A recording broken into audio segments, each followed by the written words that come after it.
نحمده ونصلي على رسوله الكريم أما بعد أعوذ بالله من الشيطان الرجيم بسم الله الرحمن الرحيم يا أيها الذين آمنوا كتب عليكم الصيام كما كتب على الذين من قبلكم لعلكم تتقون جناب صدر حکام صاحبان مشفق مربی اساتذہ اکرام اور آس پاس سے تشریف فرما مہمانان اعظم اور میرے دینی بھائیوں، آج کی اس سالانہ پروگرام میں میرا موضوع سکن ہے روزہ۔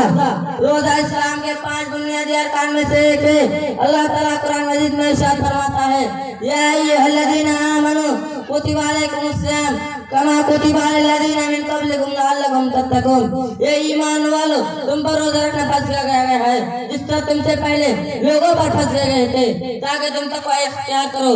روزہ صرف بھوکا پیاسا رہنے کا نام نہیں بلکہ ایک مکمل تربیت نظام ہے۔ اگر ہم روزے کو روح کو سمجھ لیں تو ہماری زندگی سنور سکتے ہیں، معاشرہ پاکیزہ بن سکتے ہیں اور ہم اللہ کے مقرب بندوں میں شامل ہو سکتے ہیں۔